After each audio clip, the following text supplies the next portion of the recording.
afternoon, everyone. Welcome to National Math Week. I am your host, Janine Shepherd. I am the founder, board co-chair, and president of Youths for Excellence Limited, a nonprofit organization that is based in 7 Caribbean countries and the USA that serves to eradicate education inequality. So we are created by youth for the youth. And today, we're extremely honored that the Ministry of Education and Youth has partnered with us on this very special segment for National Math Week called Careers in Mathematics. And the theme for National Math Week this year is Born to Do Math. So we have an exciting lineup of panelists here for you this afternoon. But before we get into that, we just want to go ahead and thank several partners for making this afternoon possible. We want to thank the Jamaica Information Service for this afternoon, currently carrying this live broadcast to you. The Ministry of Education and Youth, you'll see that their broadcast goes on their Facebook and YouTube pages. So if you're unable to join the webinar for whatever reason, you can go ahead to the Ministry of Education and Youth's Facebook and YouTube pages.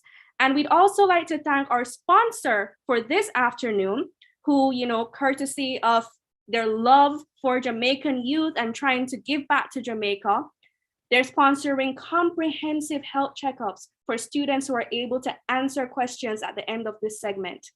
And that sponsor is the Health Surgical Diagnostic and Rehabilitation Center. So we want to thank Dr. Peter Charles and his team for their generous support of this afternoon. So I hope that everybody has gotten settled down and is ready for us to dive into this exciting webinar series. So welcome everyone. Panelists, are you feeling ready? Are you feeling pumped? Show me a little life, man. Show me a little life. I'm gonna go ahead and introduce you guys now. So put on the big pretty smiles.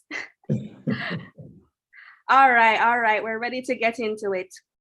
All right, so first of all, we are joined by Mr. Evan Thompson, who serves as a meteorologist. I'm just going to list all of them and then I'm going to go into their specific bio introductions. I hope that's okay. We're also joined by Mrs. Oprah Williams, who is a beauty therapist. Welcome, Mrs. Williams. Good to have you. We are joined by Dr. Claire Nelson. Oh, she's a spicy one. Forbes 50 female futurist. We have our bright sparks in the Caribbean here, and we're just so honored that all of these people are sitting together on one panel. And last, but certainly not least, we have Mrs. Faithlin Preddy Granville, a math teacher at the Northern Caribbean University. Welcome, Mrs. Granville. Good to have you all. I see you're all beaming and looking amazing.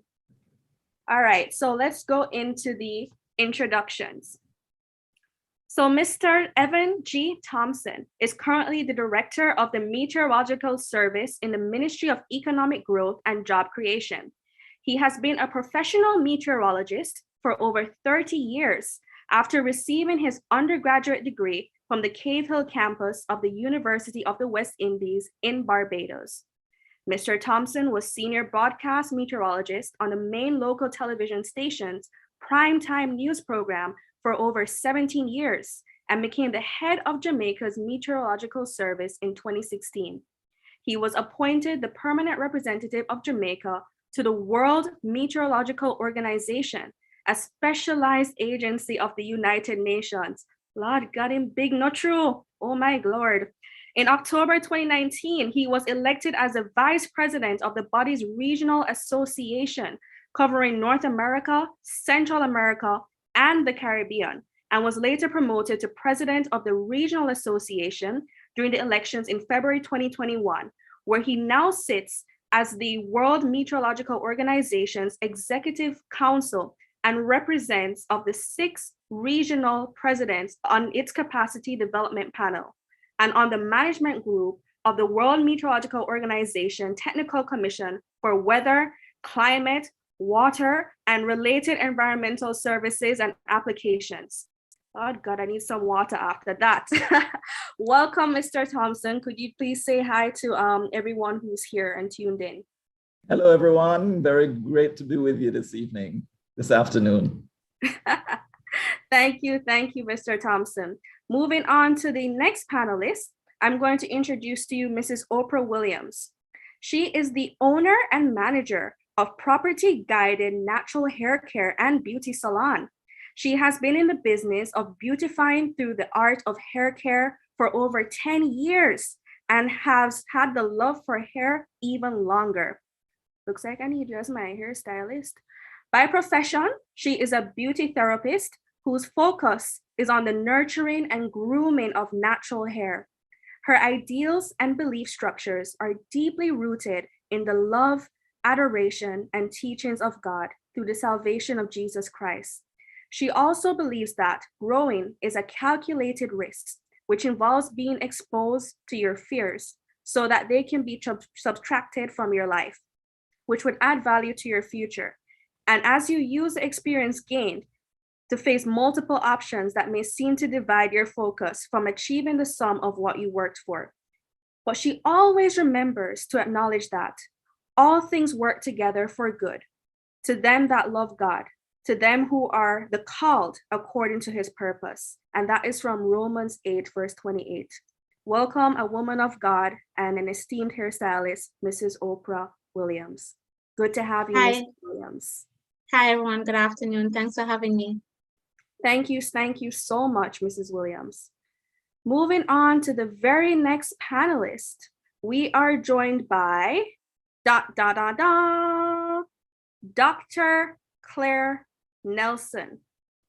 Are you ready for Dr. Nelson, everybody? Not ready for Dr. Nelson. All right, let's go into Dr. Nelson. Dr. Nelson, can you come on and give them a big, pretty smile for me, please? All right. So Dr. Claire Nelson is Chief Ideation Leader of the Futures Forum, a research and education practice specializing in bringing the power of strategic thought, foresight, and the discipline of sustainability engineering to challenges facing organizations and communities. Dr. Nelson, named on Forbes as one of the top 50 female futurists in the world, is author of the game-changing book, Smart Futures for a Flourishing World, a paradigm for advancing global sustainability. A sought-after consultant and speaker, Dr. Nelson is also founding president of the Institute of Caribbean Studies, the leading Caribbean American diaspora organization, and celebrated as the convening chair of the Campaign for June as National Caribbean American Heritage Month. Dr. Nelson, an award-winning writer and storyteller, was the only Black female in her graduating class with a doctorate in engineering management from the George Washington University in 1990. Dr. Nelson was named a White House Champion of Change in 2012. Welcome again, Dr. Claire Nelson. And moving on to the very last panelist for today, last but certainly not least. Are we ready? We don't sound like we're ready. Panelists, are we ready to introduce the last panelist? Give me a little yes, no, man. Yes. All right. Moving on to the last panelist. We are joined by Mrs. Faithlyn Priddy Granville. And we are ready to go. Just pulling up her bio really quickly. Okay, so Faithlyn Granville is a mathematics instructor at the Northern Caribbean University. She has worked in that capacity for over 12 years, Lord Jesus, and has received certificates of commendation for outstanding service for 6 years. During this period, she was nominated for the Board of Governors Award for Excellence. She believes people are our most important assets, and so her investment in lives transcends the classroom to her community, where she has been a volunteer mathematics teacher for over 10 years. Now that is dedication. Mentoring young lives to pass the CSET mathematics hurdle and develop a lifelong passion for mathematics is her passion. She is always pregnant with expectancy, for it is the breeding ground for miracles. Okay, always pregnant, good to know. Welcome, Mrs. Granville. Good to have you. Thank you so very much for having me. Hi, everyone. That's actually kind of funny because usually when I say I am pregnant, that's when an exam breed me and it's rough. But you have like such a positive spin on it. It's so much optimism. I think I might actually steal that and start using it from now on. No problem. So welcome everyone, welcome viewers. Just to give a rundown of what's going to happen next. So we've just introduced the various panelists that we have this afternoon, and you've seen their long resume and track record. So we have an amazing lineup of people who are going to go through some presentations for you. But what are they even presenting on, right? Again, the theme is careers in mathematics. So you have a hairstylist, you have a meteorologist, you have a futurist, you have a math teacher. So what do they all have in common?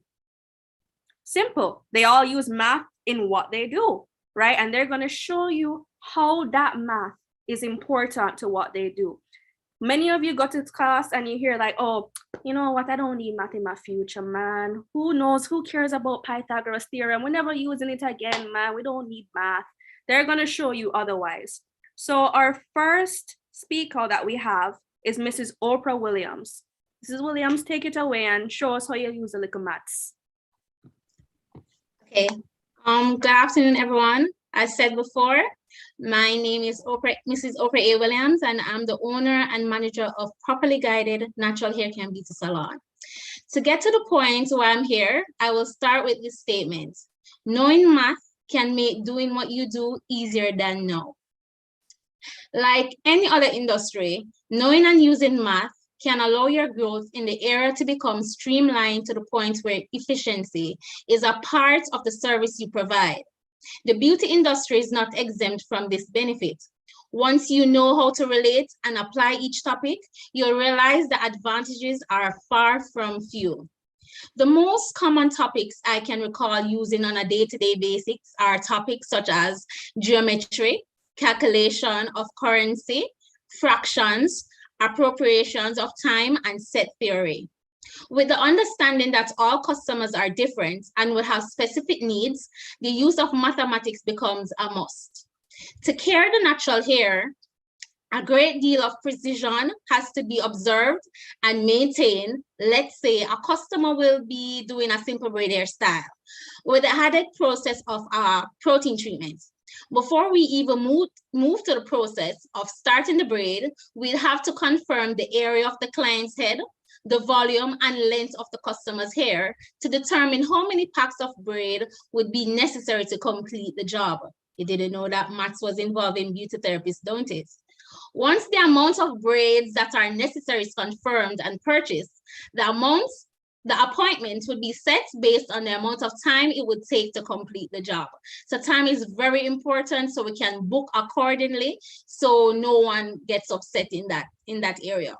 To apply that treatment, we would have had to consider the volume of the person's hair to measure how appropriate volume and treatment mixture that would conserve the product, provide results to ensure that the correct amount of protein is added to the hair. Same to the track, the volume of water usage. If too much treatment is used, then we would need more water to wash out the treatment, which is turned out to waste water and time. So in close, we can see where math plays a great role in being a beauty therapist. And that's it for me today. Wow, I absolutely love that, Mrs. Williams. You see, it's in your hairstylist job to know math. Want to know why? You got to get your hair braided. You don't want to come out with half a head because you don't buy enough packs of hair, okay? So she needs to know how much packs of hair to put in your head so that your hair can finish. As the doctor does it over there laughing. No, it's a serious thing, you know. You have to come out of the salon and wrap up your head because you're shame because it's not done do. So you know what?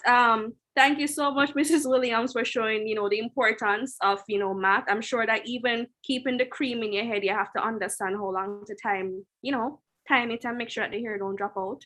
But maybe I'm just a little bit, scared about my hair still. But thank you for all that you do with hair care. See my locks here? All this is No problem, hon. all natural. It is? Yes, Yes, ma'am. we're only the natural hair, no relaxing, straight natural. Thank you, Mrs. Williams. So we're going to move on to the next presenter, Mrs. Flaitlin Granville. Welcome, welcome. Share with us how you use math in your field. Yours is so obvious, but come on. All right. Hi, everyone. In my capacity as a math instructor at Northern Caribbean University, I have the privilege of impacting numerous students from varying math-intensive career fields, such as computer science, nursing, biology, chemistry, environmental science, business, education, and of course, mathematics and engineering. The many facets of mathematics are not usually highlighted often enough to generate that buzz that we need about mathematics, to highlight how very important it is in our everyday lives. Yet, a lot of these mathematical concepts are, in fact, the bedrock for most career paths. Now, when students join my classroom or when they join a math classroom, we are expecting them to not just walk away with a passing grade, but we would love for them to display the employability skills that they would have garnered from doing the subject. And so some of these skills that employers should expect to see in the workplace would be like the accuracy in calculations, collecting, analyzing, and organizing data. We are a data-driven society these days. You expect the students to communicate effectively and accurately. They need to think independently, show off those creative problem-solving skills. But not only that, utilize technology, plan and organize industry tasks in such a very good manner. Also, time management and financial analysis, just to name a few. My dream as a math teacher is that all of us would adopt mathematics as a lifestyle. Get with it. It's a part of our life. It's the language of nature. And once we get into that attitude that math is not as difficult as everybody would want for us to believe, but it's a part of our everyday lifestyle, things will begin to get better. Grades also will be better. Thank you so much. That was so passionate. I love it. I love it. I love it. I love it. Oh my God. Especially when you spoke about us being in a data-driven society. We're literally in the middle of the fourth industrial revolution right now. And I'm sure Dr. Delson could give you a whole speech on that for an hour, but we're behind on that. And the fact that you touched on math being so key for us to catch up in that, because we're already behind, we're lagging. I just found that spot on, chef's kiss. I wouldn't change a thing. All right, so that was Mrs. Granville. Thank you for your, presentation. We're moving on to Mr. Evan Thompson, our meteorologist on this panel. Mr. Thompson, come on and show us what you got. Hi, good afternoon once again, and thank you so much, Janine. I can hardly even decide where to begin here because it's almost like everything we do has to do with math. When we start out as meteorologists, we start as meteorological technicians usually. And in that position, what we do is we really observe weather conditions. And even in the observation of weather conditions, we have to take a look using our eyes and our senses generally. First of all, we have to understand how high the clouds are, and we have to take a basic measurement of the height of the clouds based on, correlating it to the hills or some other phenomena that we have in the atmosphere or on the ground. So we also measure temperatures and we measure pressures and all those using instruments that are very technical in terms of the use of mathematics in the calculations.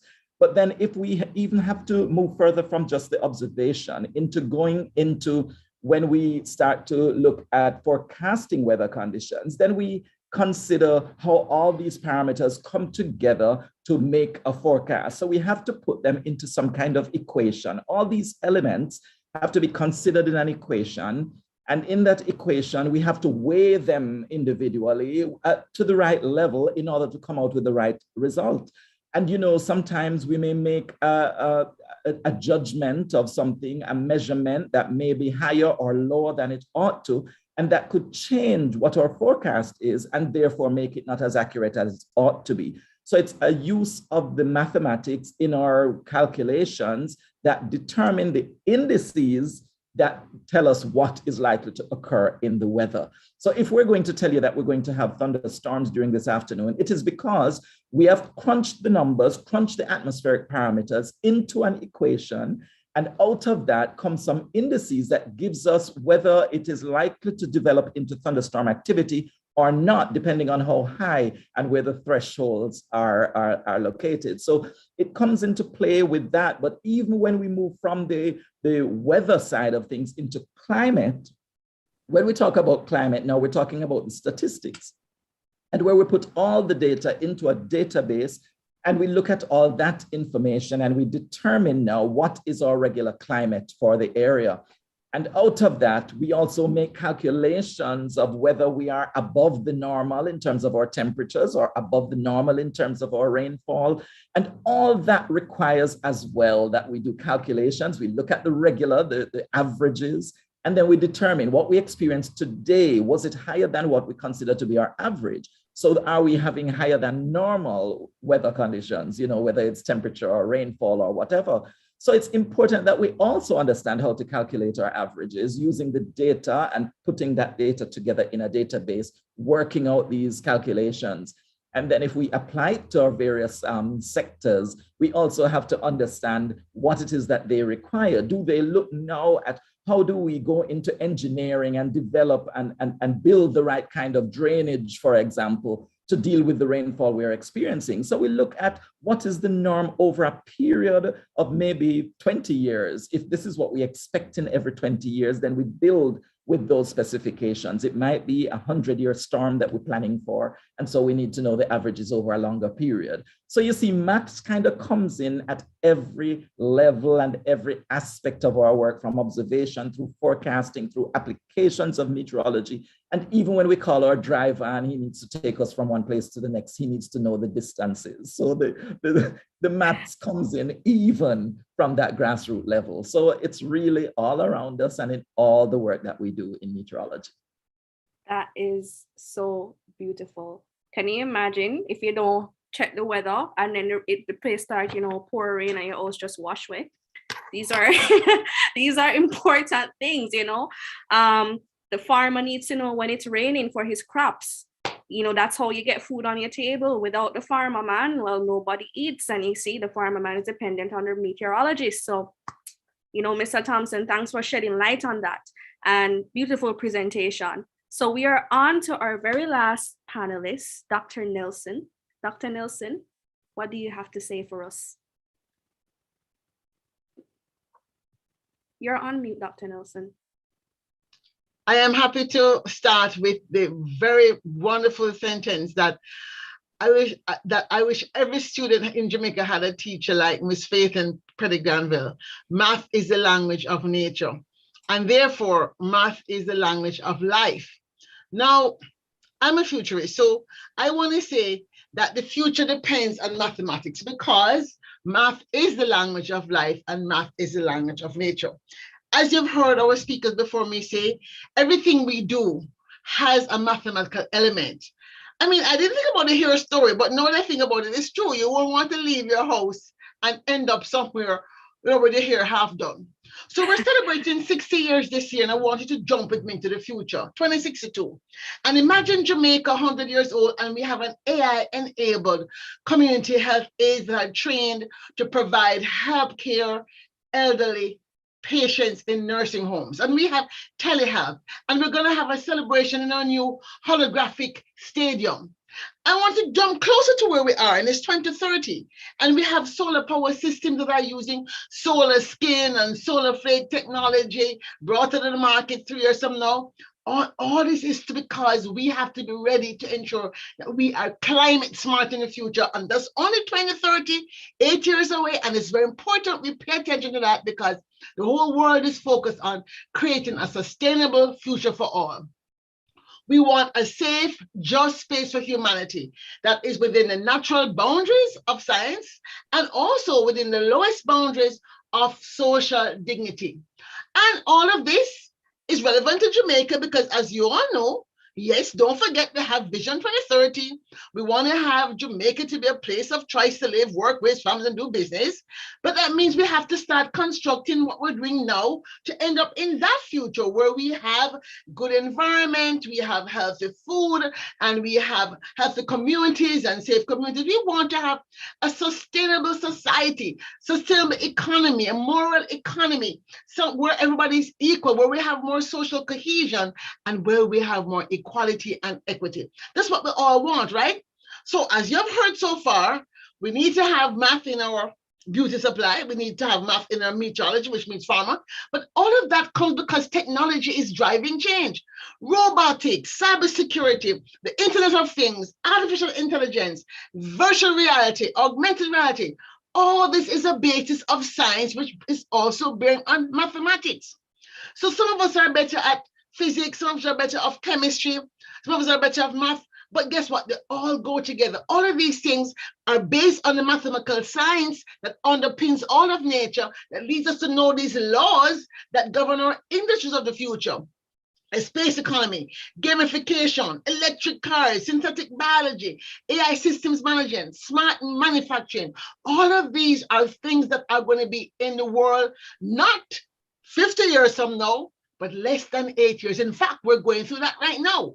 Our life in 2030 is going to be AI enabled. And guess what? It's pure maths, pure logic. If you don't understand logic, as they say in Jamaica, dog me and your supper. And let me tell you, even me, who is an engineer and loved math and did well at math, sometimes I have to scratch my head and say, is that new kind of mathematics this? I have to keep on learning because guess what? Everything will be different. We're going to have infrastructure that's different. Microgrids, space-based solar systems, 3D buildings, road guidance sensors. What is driving these things? A knowledge of math. Even tourism is going to be different. Can you imagine in the future Jamaica in the metaverse? We're going to have augmented reality, virtual reality with reggae music under the sea, and you can put on your goggles and pretend you're swimming in the Caribbean Sea and scenery. All of these things are going to be driven by what? People who know math, moving towards careers in data science or engineering or VR. I mean, talk about healthcare. We all know what the last 2 years have been like. We've been locked down. Well, they have 3D printing of organs now. Yes, them printing organs themselves. We have human caretaker robots being built, biomedical science, genomics, they're splicing the genome and trying to figure out how to match X with Y. All this is math. Now, we know that today everybody talks about auditing and engineer and computer program and statistician and actuaries, economists, data scientists, all these things as the common things you would think about. But I wanted to stretch your imagination because of why AI is driving the future. And let me tell you, it's a very different world that's ahead. I want you to start thinking about the jobs of the future, 2030 and beyond. So weather modeling analysts, not just a meteorologist, you have to know how to model that model in a short or close our things, but model with mathematics, right? Solar physics scientists, why? Because if a solar flare lick the astronauts, then everything will mash up. We wind up again 2062, and I want you to imagine 40 years from now when Jamaica is 100. We're having a celebration in the metaverse on Jamaica, the virtual island, and over 250 holographic tickets are being sold, and people are going to attend virtually, Jamaicans all over the world. That is the future I see. Why? Because the future depends on mathematics. Give thanks. Wow. I am at a loss for words. I am at a loss. It was, wow, amazing, Dr. Nelson. And you know, something even more amazing is that we found out from Dr. Nelson that she has prizes to give away to some people. So this is in addition to the health checkups that we were going to give away at the end. Dr. Nelson, you want to tell them what potential prizes are on the table? Sure. So hopefully somebody, I don't know what questions you're going to ask to give them away, but we certainly have a copy of my book, Smart Futures for a Flourishing World. That might be good for a teacher, perhaps, or a college student. We have a futures coaching from me, where I take somebody to their own personal future and help them look at their future more clearly and come up with, so if you're struggling with figuring out what to do, etc., or you're in your first year of college, that's something you can offer. And more importantly, later on this month or beginning in May, I'm partnering with a new company, and they have a software we're going to be training leaders in futures thinking. And I'm going to be giving away 3 of those to students between grade 10 and grade 12. So those are the 3 prizes. Well, 3 prizes, but the last one is not just 1 student, it will be like 3 students. Thank you, Dr. Nelson. All right, then. So we are going to jump right into the question and answer section. I have a bunch of questions that are lined up for the panelists right now. So we're just super excited to hear from them, and basically them are going with one bag of things, right? So I don't even know how to start with this amazing panel, but I'm going to attack it as best as I can. Panelists, are you ready to be questioned? All right. So the first question is going to go out to all the different panelists, right?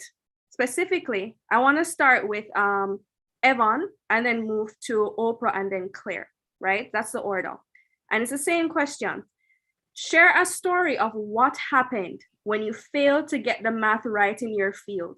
Did you just step out and realize that you're in a thunderstorm, Evan, and you never did plan for it, and you say, right, say shots now, where no? No, not so much a story, but I mentioned earlier while I was speaking, sometimes we may miscalculate because of how much weighting we put on certain things. And sometimes things change, our weather changes and some aspect will change. And when one element changes and it becomes more weighty in an equation, all of a sudden, everything changes. The whole forecast is wrong. So sometimes I without any water in my eye, I can say that sometimes the forecast is not totally accurate.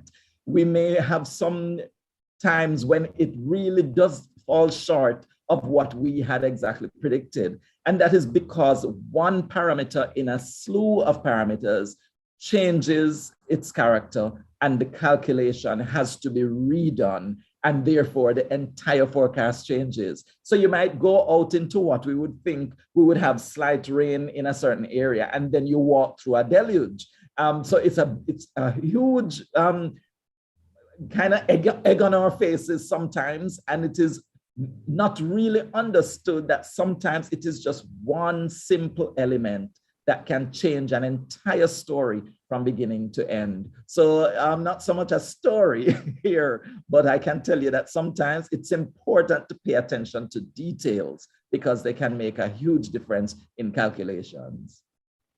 Thank you, Mr. Thompson, for sharing that, and, he took so much humility in saying that he doesn't always get it right, So that is very keen for you to share. I think that's maybe advice even some of our listeners can take away from that someone so established in their fields, my God, the man run everything in a meteorology and he can sit here and admit that, he's not perfect. So I appreciate that insight. So moving on to the next panelist, same question. Tell me, when you failed to get the math right, what happened? Right. So I remember doing this particular style. The style name is individual crochet. So how it works is that I allow the client to purchase 4 packs of hair, and 21 strands come in each pack. So she has 4 packs, so that's like 84. So I have to ensure that 84 plaits is on her head. But I think I got a little distracted, and rather than having 84 plaits in her head, she had 94 plaits in her head. So that was way over the amount of hair that she has. So what I had to do was I had to ensure that I pull out some of the plaits to ensure that I still get the 84. So it was basically equal to everything that I had. So, basic calculations, as Evan just said, it's very, very important, because if you don't basically do the right proportion, we may come into bankruptcy at some point in time. So yeah, that was my experience with it.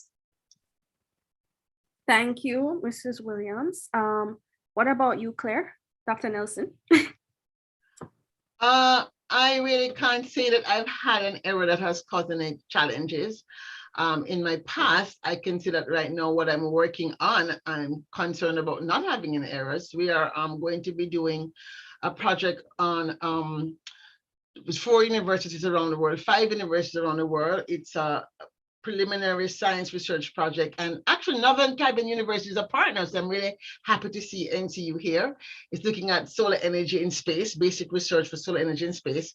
And so I will have recently got to put on my math hat and my electrical hat and trying to figure out, well, what is an ampere versus a microampere, and what does it mean, and if this is going to work, and are we buying the right equipment? Because if we don't buy the right equipment, we won't have the right measurements, and we'll be really in trouble because the grant is not a big grant, so we can't afford any mistake. So I'm living through a little bit of nail biting right now, trying to make sure that we are doing the specifications of the experiment right. And so that's where I'm currently using hardcore mathematics, so to speak. Thank you, Dr. Nelson. All right, so we heard some people who were very candid about, where they got the math wrong, and then some people talking about how they're scared to get the math wrong. So then moving on to, Mrs. Faithlin, who's here with us from NCU. This question is going to go to you. As a math teacher, what is a change that you would like to see to the way math is currently being taught? And then same question to Dr. Nelson from like a futurist perspective.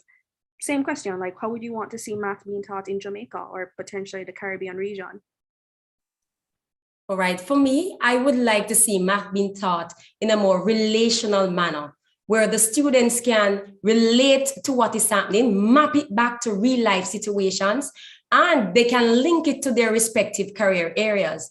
And so it would mean that we would have to look at how we assess the students, look at the different assessment strategies that are there.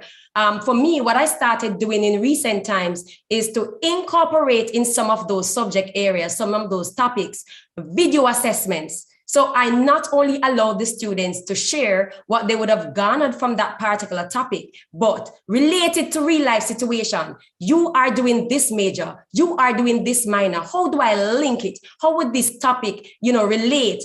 And they're able to bring out the creative juices in their presentations as well, because we do mark for all of that. And then they're able to, showcase that topic effectively. So making it relational, allowing them to be a part of the process, seeing themselves being a part of the math. You are not separate from it. It's like a relationship. I tell them it's a love relationship that it's a good return. It's a good return. What you put in, you get back. Some relationships, you don't get that reciprocity happening. But with mathematics, once you put that in, that work in, you will definitely see the results.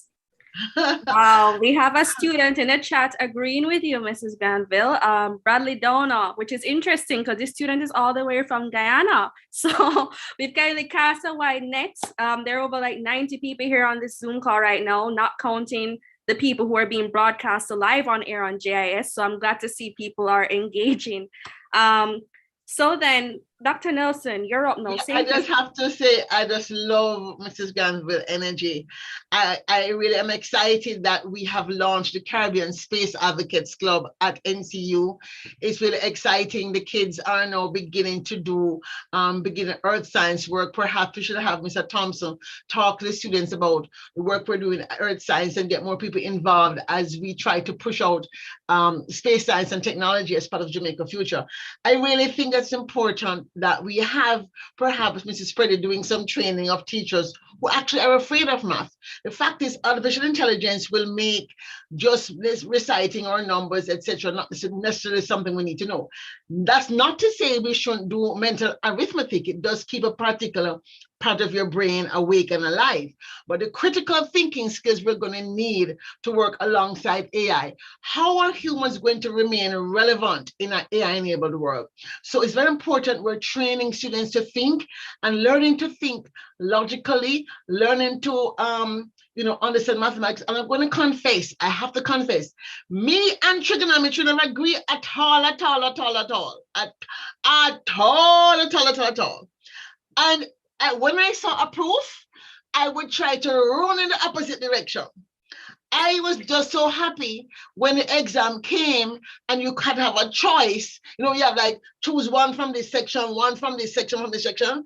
I used to stay far from a proof, and I was lucky in my exam that I never had to do a proof because maybe I wouldn't have got such a good grade in math. So I'm confessing that it's true, right? But the fact is, the lesson of learning the logic of thinking by time, and for those of you who are very young, those of us who went through engineering and math before the PC was invented, before the laptop was invented, those of us who used to walk around with big card decks and go to the big computer room. In those days, the computer was in a room, a whole room-sized computer, right? We had to know math at a different level, so the logic. And today's logic is slightly different.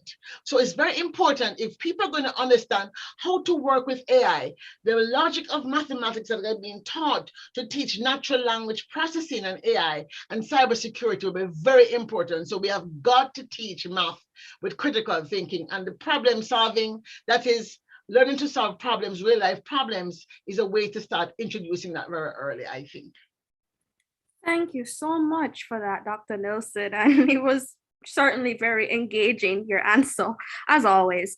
So before I move on to the very last question I have for panelists here, I'm going to give everybody a chance who is probably joined on different platforms, whether it's a live stream on the ministry's pages or, tuned in on air live on JIS right now. I'm going to give you a chance to hop into the Zoom chat before I ask this last question, because this is now, we're moving on to the giveaways, right? And you have to answer in the Zoom chat in order to claim prizes. So basically get near your keyboard because we're going to be picking answers from the chat, okay? So get ready up. I'm waiting for some more people to join. All right, moving on to the last question, and this is going to go for all panelists. I want to know what advice you would give to all the young people who are tuned in right now, listening to you, who want to join your field. So we're going to go in the order of, let's start with Mrs. Granville, and then we move to Mr. Thompson, Mrs. Williams, and then Dr. Nelson.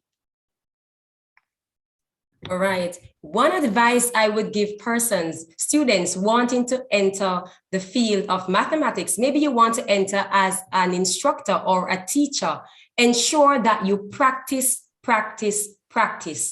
Get involved in a lot of programs that would speak to mathematics, that would deepen your understanding of the subject. And I'm happy that Dr. Nelson mentioned the Space Advocate Club. It's one of the newest clubs that we have formed at Northern Caribbean University. And I would encourage math students, get involved in clubs like this, get involved in competitions that professional organizations would put on. So you not only have the content knowledge, but you also have some experience of what is happening out there. And it will also assist you in guiding you to that right career path for you. So practice. It does make perfect. Thank you. Okay. Next panelist. I'm really enjoying. Just my advice would be don't give up on maths, because maths will not give up on you. I find that math is something that I've had challenges with in my past. There are some things that I've had to do again because it just didn't work out the first time. And I said, no, I like this thing and I know I can understand it, and I hit it again and then it will come. And then you would be amazed to find out afterwards how many things that you do in your life that require your understanding of maths. And just being able to have a logical conversation and to work things out critically in your mind. It is because of an understanding of mathematical processes that helps us to be able to engage with certain things like that and understand how things work. So I think don't give up on maths. If it didn't work the first time, try that thing again and get a better understanding of it, because it will not let you down in your future. Wow, amazing. You guys are, someone in the panel, someone else said, thanks for being quite authentic. Wow, I guess they really love you guys. You know, I mean, I feel the same way. Move it on to the next panelist. What's your advice?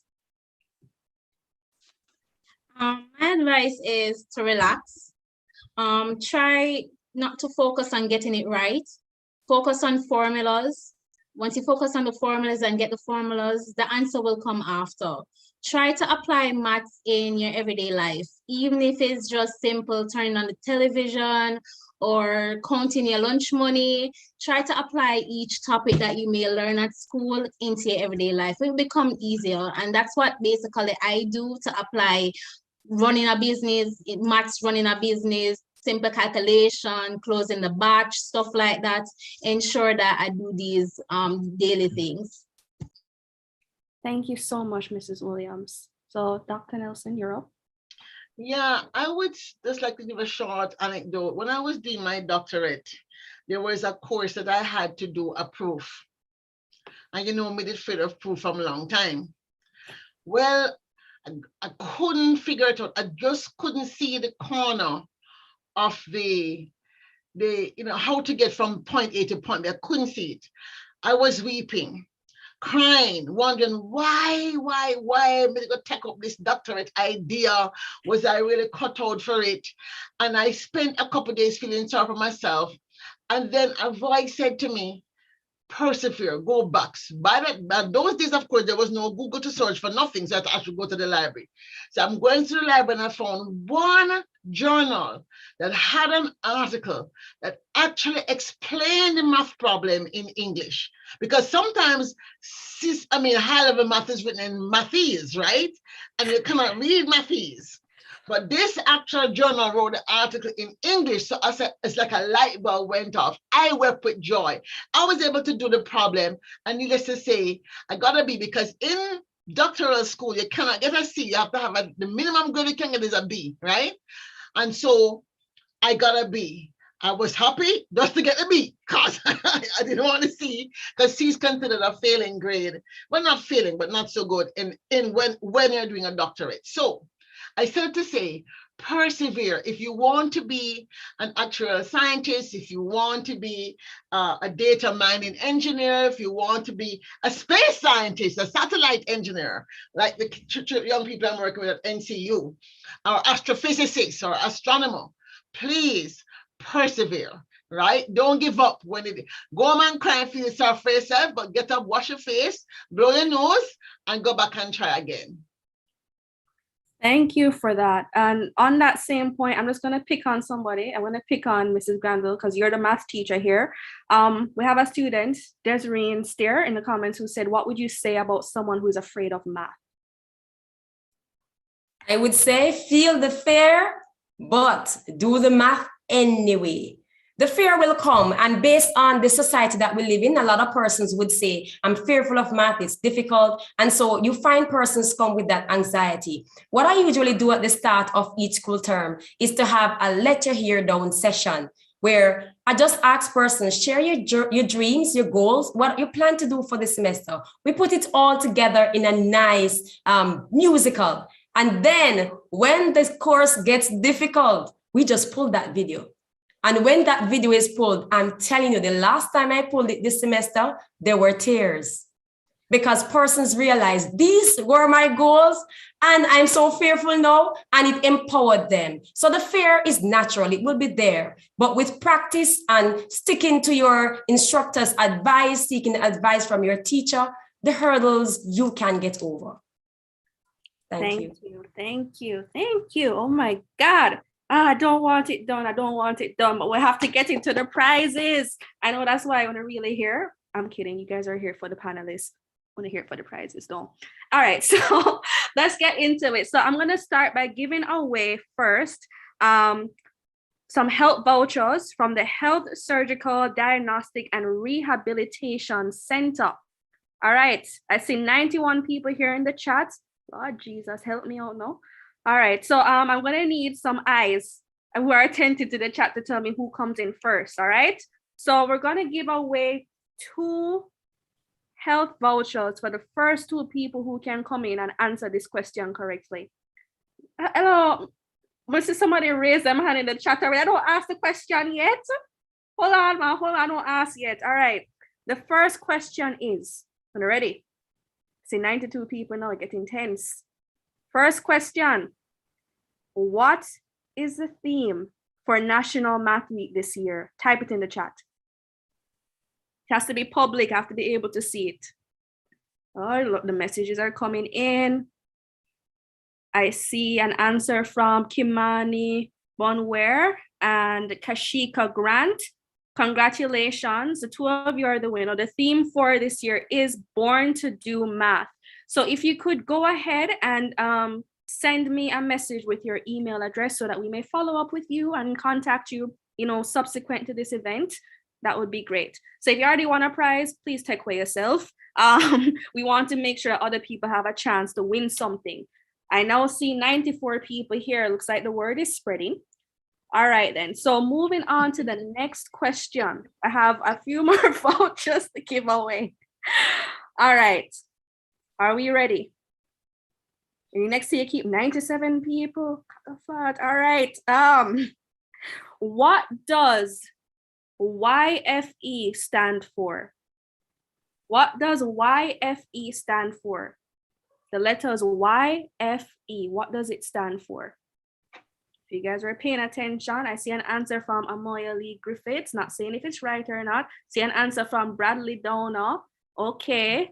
Anybody else? Tamika Gordon. All right. So the correct answers go to Amoya Lee and Bradley Downer. They were the first ones to answer correctly. My NGO, my baby, Youths for Excellence. Yes, wanna listening. I see wanna listening. All right. So again, same process. Message me with your email address so that I can actually have it, or drop it in the chat.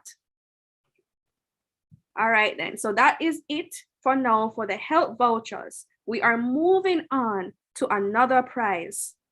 Are we ready? So this one now, hopefully, do we have any teachers in the chat? Can you identify yourselves? Any teachers around? Any teachers around? I see the numbers climbing. Oh my Lord. All right, teachers in the chat. Let's see. All right, so the question that we want to ask you is, are you ready? Name one college in Jamaica that offers STEM programs. Name one college in Jamaica that offers STEM programs. All right. Oh, my Lord, they are coming in fast. All right. Let us see. I see the first person to answer was Marjorie McKinley, who gave the answer of Michael. Marjorie, are you a teacher? I can't tell. I see Patrice Nelson came in with NCU. Christina Palmer came in with Case. Miss Fowler came in with Michael. Venetia Mackenzie came in with NCU. Dr. Nelson, how would you want this to go? Has to be the first person was Marjorie McKinley. I guess I have to give NCU anyway because I'm a partner of NCU. My Space Advocates Club, they were the first person to believe in my dream. So I'm now in love with NCU. So I'm gonna just go 2. 1 to Marjorie McKinley and 1 to Patrice Nelson. Plus she have my last name. What am I gonna do? All right. We are now up to 100 people in the chat, and we have given away 2 copies of Dr. Nelson's book. She's feeling really generous, look at her. But you know what? I'm going to go ahead and give 1 to Case. Do you know why? Because I have them up. And the Lord is going to bless me for letting go of it, because now I'm going to have at least 1 friend in Case. So next time I want to do an agriculture thing, I will have no problems. Come and go, call Christina Palmer. So I'm going to shift from 1 book to 3 books. Michael and Case, the first 3. All right, please remember to shoot us a message so that we actually have your contact details. So it went from 1 book to 3. Thank you, Dr. Nelson, for that. All right, so the next question that I want you guys to prepare for is, are we ready? All right, Who is the founder of the Institute of Caribbean Studies? Who is the founder of the Institute of Caribbean Studies? I'm gonna take on a time, you know. Open a Google and run pan, you know. Hello. I'm waiting. Tick tock, tick tock, tick tock. Alex Tolo has given an answer. I also see Bradley. Bradley, come out of the chat. You done win something already. I see Tamika Gordon. Who was the first person who was correct? Anybody has eyes and ears on the chat? Doctor is Alex Toller, I think. Yes, Alex Toller was correct first. Bradley, I'm not looking at you, you know, Bradley. All right. Bradley doesn't count. No, he already got. Bradley, you have me already. You have me already. Anytime you want me to do it for you, you have me already. You don't need to win a prize. I'm in your life already. You know. So I just like Bradley. Shoo. I'm kidding. Love Bradley. All right. So what does Tolo win? Alex Tolo. What do you feel like giving Tolo? It's their coaching session. A coaching session, futures coaching. So personal futures, where we actually spend some time having them excavate their vision of themselves. Looking at the world around them, and basically something I did as a futurist. We have with organizations, institutions, countries, and individuals. And I should announce that I'll be partnering with YFE to do a session for 60 young people in Jamaica for Jamaica's 60th anniversary. We're working on that now. So some of you who may want to attend, it's going to be serious business. You may want to stay in touch with YFE. We're going to be inviting 60 young people from around the country, young adults, to do a course in futures thinking for Jamaica. Imagine Jamaica 2030 is the name of the course. So, but Alex will have a personal session. It will be more like 3 sessions of about an hour each. You know, Alex is big like, oh, so no, you have a Forbes 50 futurists in the world sitting down with you one, giving you all this attention and mentorship. Don't take it for granted. Like, that's a big deal. It's a big deal. All right, then. So we're moving on to the very last question. And this one now, I want to see who can raise their hand first, right? But no, don't raise it yet. Don't raise it yet until I ask the question. But no one is slick, you know. All right. This next question, this final question is, I want to hear from you.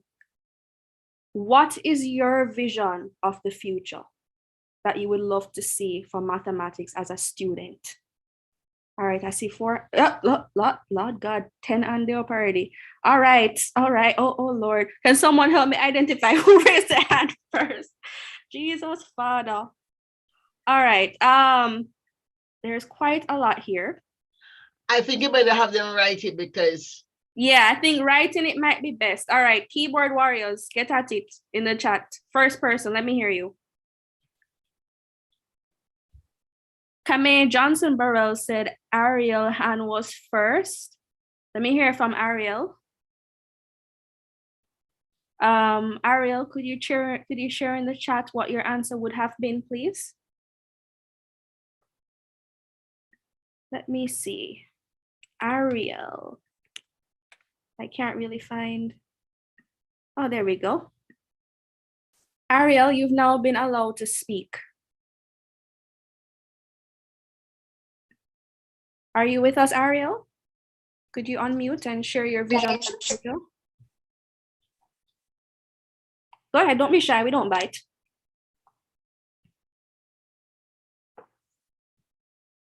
I don't think she knows that she's on the screen. Does she know that?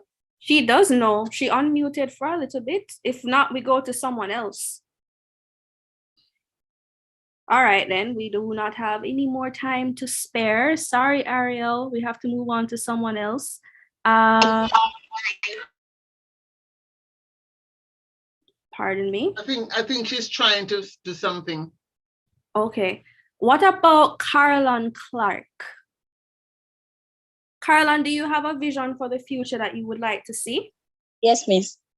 Could you share it with me, please? Yes, miss. I would like to get a bachelor's degree in math. That's interesting. Why would you want a bachelor's in math? What's your goal? What's your ambition with it? Yes, maths is one of my favorite subjects, and I'm actually really good with it. I'm first in class with maths. Oh, where do you go to school? Kingston Technical, Miss. Wow, that's amazing. We have a lover of math. I can't Yes. imagine. I usually hear Jamaican hitting them with fear math, you know. Oh Lord. So then if you had a chance to work with Dr. Nelson, what would you say to her?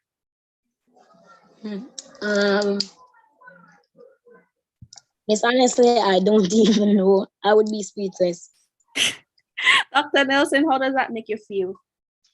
Actually, I need for Callan to say like one vision of what when he gets, is a he or she, I guess it's a he. If when you get your math degree, how is that going to contribute to Jamaica? In what way do you think your getting a math is going to be helpful for Jamaica? Yes, I could get a really great job, get a lot of money, and can even donate. Donate to what cause? Miss, to my school because of what they have been doing to me. Ah, you want to give back to your school. Okay. Okay. It's a good value to have. I appreciate that. You know, an answer that I also found interesting came from Jody and Nebland. I hope I got the name correct, but Jody Nemard, right.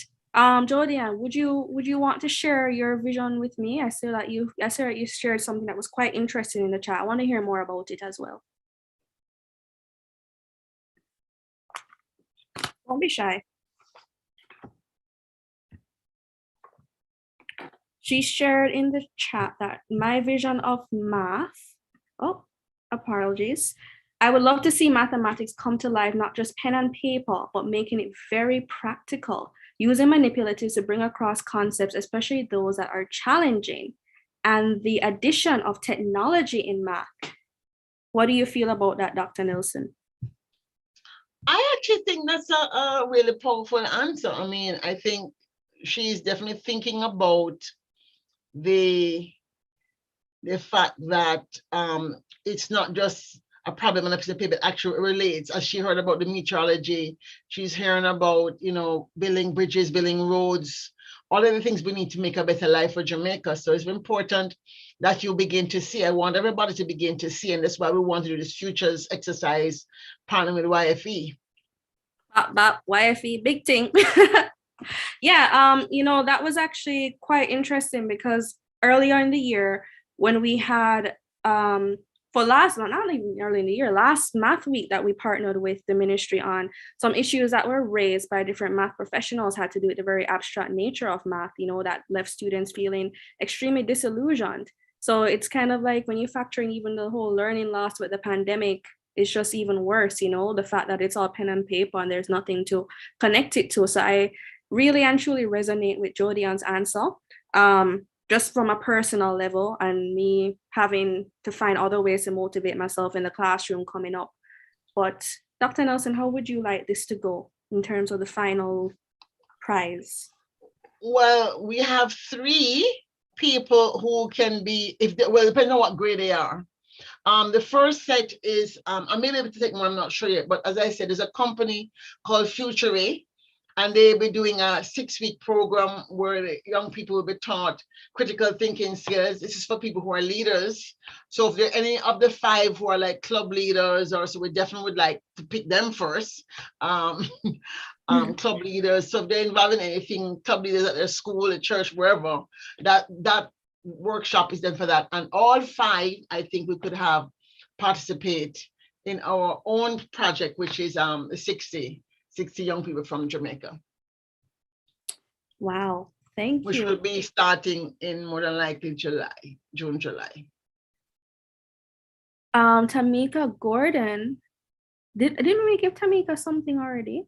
I'm pretty sure we did. Tamika, not slick, you know. These people, man, I tell you. I was trying to see if there were any more visions that were shared. Yes, there was a Kashika Grant. Oh, yes. Kashika Grant said, I'm envisioning a future where all Jamaicans are fully numerate and are able to effectively apply math in everyday aspects of their lives. Kashika, would you want to elaborate on that a little bit? Hopefully we can get you over here and can talk. People seem to be very shy, or they talk up in the chat, but are scared to talk up on the air. I understand talking on air is scary because you're live and everybody can hear you, and you feel like, oh God, what am I gonna think about what I say? But don't be scared. We make blunders all the time. So Dr. Nelson, based on the answers that you've heard so far. Hi Kashika, welcome. Yeah, I wanted to hear more about the answer that you had. Miss, as it is now, people are shying away from math, Miss. I want it to be so that they're comfortable and see how it affects their everyday life, Miss. Because a lot of students, Miss, especially me, I'm in the 8th grade at the St. Mary High School. They're saying that they don't understand how certain topics will affect them in their everyday life. So I want it to be so that they're comfortable, Miss, and can apply math to everything that they do. That is so beautiful. That is beautiful. Dr. Nelson, how do you feel about that? I really do believe that there's a misunderstanding. And I think it's because we've been erring on the side of teaching rote.